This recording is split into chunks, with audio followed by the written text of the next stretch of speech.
Well, you asked for it, and I'm bringing it to you. Detailed Carnival Jubilee review right after this.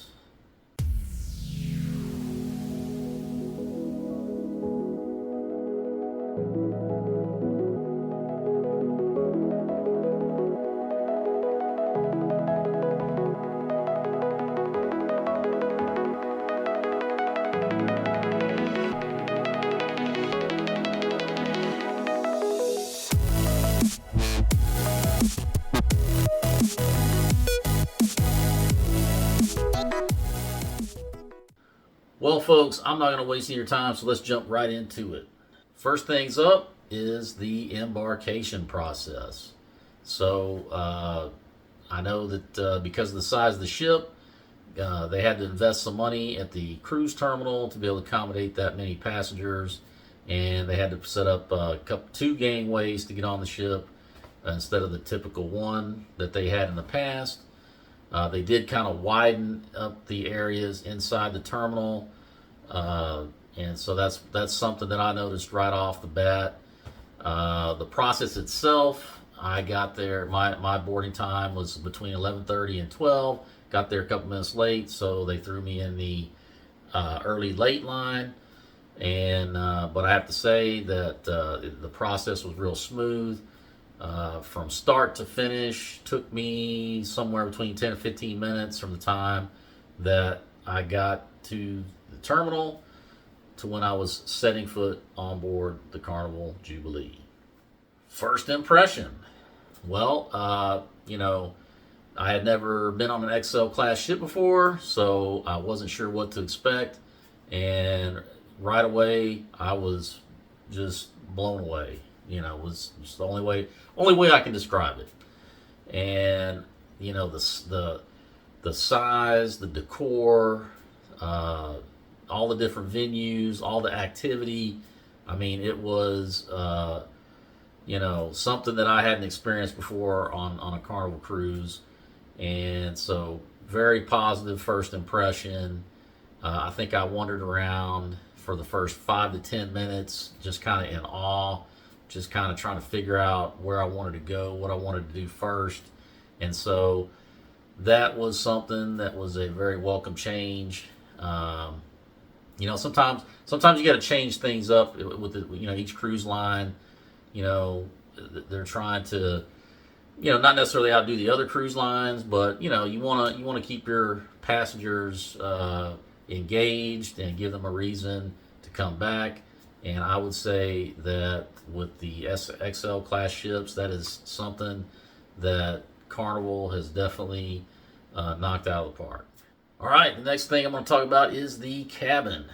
Well, I had a Havana interior, and I was staying on deck 8. And so right off the bat, I loved being on deck 8.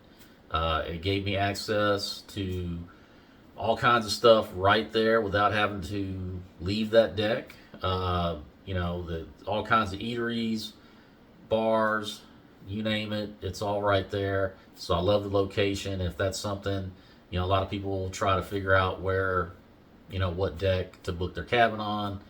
And I was pleasantly surprised with my choice on deck 8. I was all the way forward. And like I said, I was in the Havana area. The cabin itself was I'd been on a Havana interior on the Vista, and it was pretty identical to that.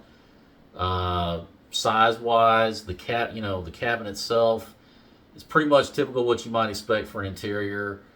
The bathroom seemed a little bit different, a little bit smaller than the typical interior bathroom.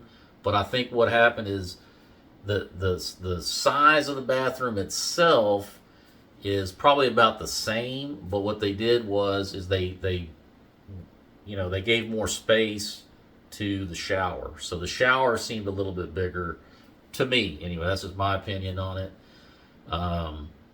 So I think that's what it's. So it seems smaller, but you're getting a little bit more of a shower area. So I appreciated that. Since it was a brand new ship, the sheets and all the bedding and stuff was brand new. It had that new smell. It's kind of crisp, so that was kind of neat. They did incorporate some different color beach towels than I've seen before, and did seem to be more USB ports.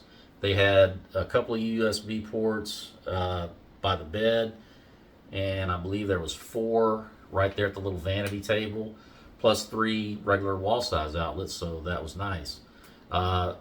The only downside to that cabin was with the air conditioner.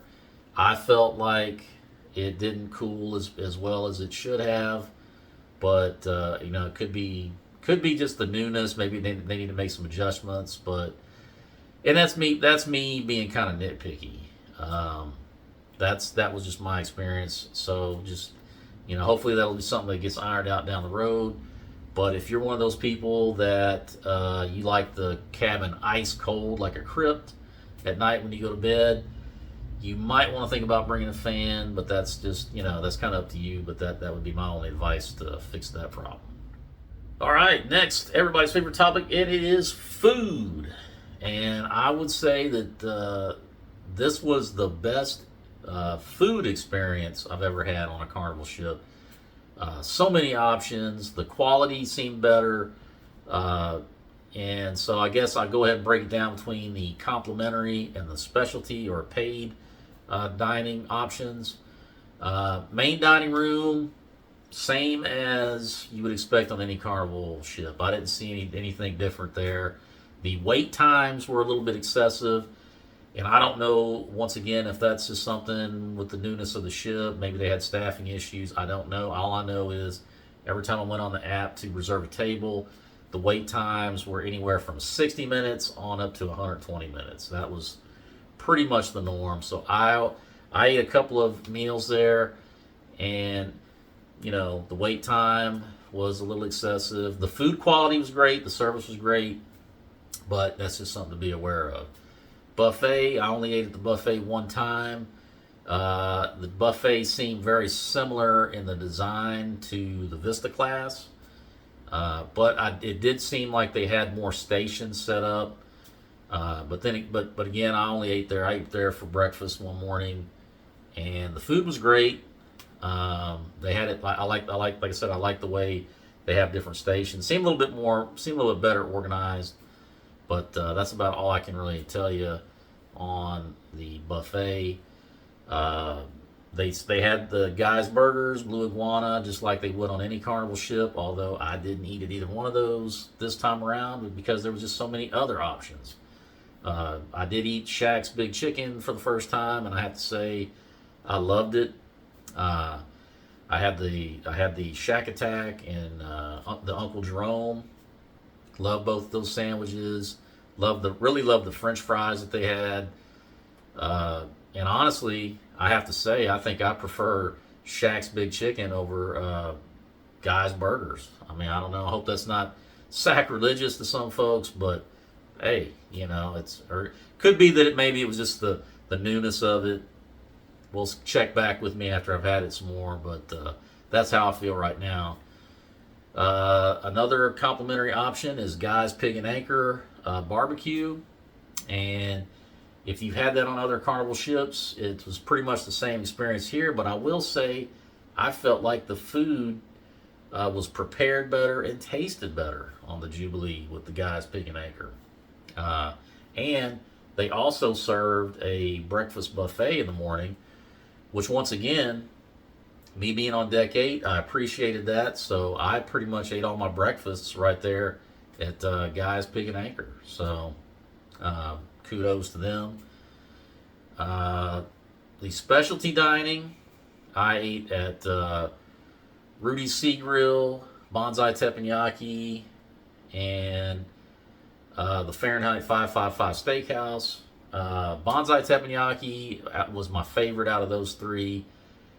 The food was awesome, but the performance of the chef, doing the flaming onion volcano, the cracking the egg with the little spatula, singing all the songs and the jokes and everything. I mean, you know, it's like it's like you're getting a show and a meal all in one, and I really loved it. Highly recommend it. Had great meals at Rudy's Sea Grill. That's the seafood restaurant. I had the surf and turf. It was really awesome with the seared shrimp appetizer. Highly recommend it. I had Fahrenheit 555 Steakhouse. I had the spice rub ribeye, made to perfection, juicy. Had ordered it medium, came out just as ordered. I love the flavor of the different spices in the spice rub because I'm kind of a sucker for that. So yeah, the specialty options were phenomenal. They also had bonsai sushi, which you could pretty much get in and out of there anytime. I didn't really see anybody having any issues with that. Emerald's Bistro 717. You know, that's the Cajun inspired restaurant. A lot of people were raving about that, and then the prices were pretty low on that, right around $10, maybe a little bit less, maybe a little bit more, depending on what you ordered. But I did hear a lot of people saying a lot of good things about that. Some of the other complimentary options that I forgot to mention was the street eats, the Coastal Slice pizza place, and the beach buns. The pizza place had some different, unique, pizzas that they were offering. They had like a Tex-Mex pizza and something else, but I felt like the pizza there was pretty good. I didn't eat at Beach Buns, and I didn't get a chance to check out the street eats, but a lot of people said good things about it. I don't know, but those are part of the complimentary food choices that you had to deal with. So they knocked it out of the park with the food, and that's the bottom line. My only advice, if you're interested in doing the specialty dining, make sure you book it before you get on the cruise, because once you're there, you might get lucky and get a spot, but places like Bonsai Teppanyaki and Rudy's Sea Grill, those were pretty sought after reservations, and those kind of went pretty fast. So book it beforehand. All right, that brings us to entertainment, and so many different activities, so many different things to do. You've got the shows in the theater, you've got the shows at the Grand Central, you've got all kinds of music acts spread throughout the different bars and things like that. You've got the boat roller coaster, you've got the ropes course, the water slides, pools, hot tubs, you name it. There's just so much to do, and I guarantee you, I was there 7 days, and I probably only did maybe a quarter of the things that they offered. I love the Grand Central. It gives you another option if you either you missed the shows in the theater, or maybe you didn't like what they were offering there. You could go to the Grand Central, and they would have comedy acts. They had music acts. They had an acrobat show one night. They did bingo. They did game shows. And it's all right there. Plenty of seating there. A great place to hang out with friends, family. So much to see and do. And like I said, I probably only got to about a quarter of it. And which kind of gives me a reason to go back. For all you casino players out there, the casino I felt was very good size, very good selection of machines. There's plenty of tables. I'm not really a table guy, but they did seem to have a good amount of options there. They did have a smoking section. And I will say, on this particular sailing, the casino was absolutely packed the first 2 nights. I could not get in there to get a machine. It wasn't until like the day 3 when we were in Roatan that I was able to get in the casino. But nonetheless, I felt like it's pretty good size. Maybe because of the newness of the ship, that's why it was so busy. Maybe they had a lot of people on casino offers. Not sure. But that's the way it kind of played out. And I would be remiss in the entertainment category to not give a shout out to Kendall Fire, the cruise director. I mean, I've always been kind of a person that was kind of on the fence about cruise directors. I wasn't against them, but, I just never really was too excited one way or the other. But I have to say that with Kendall Fire, I mean, she kind of raised the bar on that. She kind of won me over. The energy and passion that she brings to the job is second to none. And so I just want to say kudos to her, for the energy that she brought. I think she, made the cruise more enjoyable, more fun. And so definitely that's a reason another reason to want to go on the Jubilee. All right, let's talk about the debarkation process. Well, apparently on our sailing, the second sailing that is, they decided to start a new debarkation process. And so I went to the debarkation brief the day before we got into Galveston. And basically what they're doing now is they're incorporating the debarkation process into the app. And so when you pull up your planner, there'll be a little button on the last day for debarkation. You'll click on that. It'll ask you some questions. Do you want to do the I think they call it the express debarkation, where you carry your own luggage off, or if you want them to carry your luggage off. So you'll check either one. I went with the option to have them carry it off. So I told them how much luggage I had. They gave me a time slot where I would expect to get off the ship, and they delivered the luggage tags to my room. I set my bag out the night before, and they took care of that. So the morning of debarkation, woke up, went to the main dining room, had breakfast, and then after that, you kind of have to go to what they call a relaxation area. And it's basically they try to keep deck 6 clear, because that's where the gangways are, and that's where people are going to be leaving the ship from. So they'll let you know, hey, you got to stay deck 7 or higher. And so what I did, I stayed on deck 8. I went back to Summer Landing where the Heroes Lounge was. They have these nice, soft, leather chairs, and there was hardly anybody up there. So I waited there until it was my turn to get off the ship. And when it's your turn, they will send you a notification to your app. It'll tell you, hey, you're free to come down to the gangway now. And that's what I did. I just went on down to the gangway, took the stairs down to deck 6. There was a guy right there, and he kind of ushered me right off the ship. Very smooth, simple, stress-free. I really enjoyed it. Really appreciate it.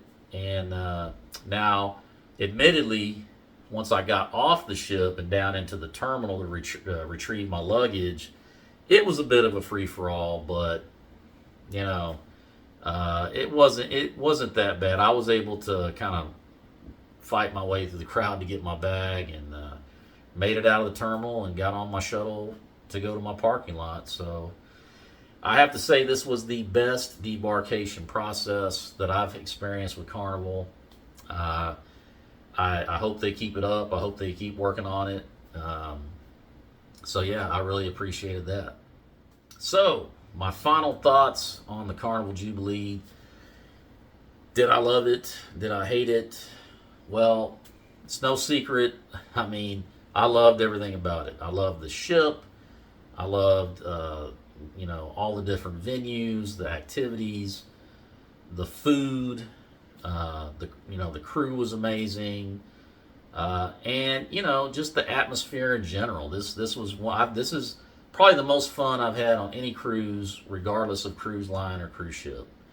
And I'm not sure what to attribute that to, but there was such a positive vibe from everybody, and I met so many wonderful people, had so many great conversations, and it was almost like hanging out with family and friends, all week. So would I recommend it? Yes, I would. And would I sail on it again? Yes, I would. I give it 2 thumbs up. The goods and the bads, I mean, was just the only negatives that I can come up with, and I really have to search my brain to try to come up with something. I've already mentioned it earlier about the AC, but again, I think that's one of those things that is probably going to get worked out over time. I mentioned earlier about the the wait times in the main dining room. And again, I kind of feel like that's something that's going to get worked out, but you know, it's fair to mention some of these negatives. We did lose internet for one day. It just happened to, it went down right before New Year's Eve, and then it was down pretty much all the next day. And Carnival let us know right away that they were experiencing issues. They put a letter in everybody's cabin, and I did get refunded.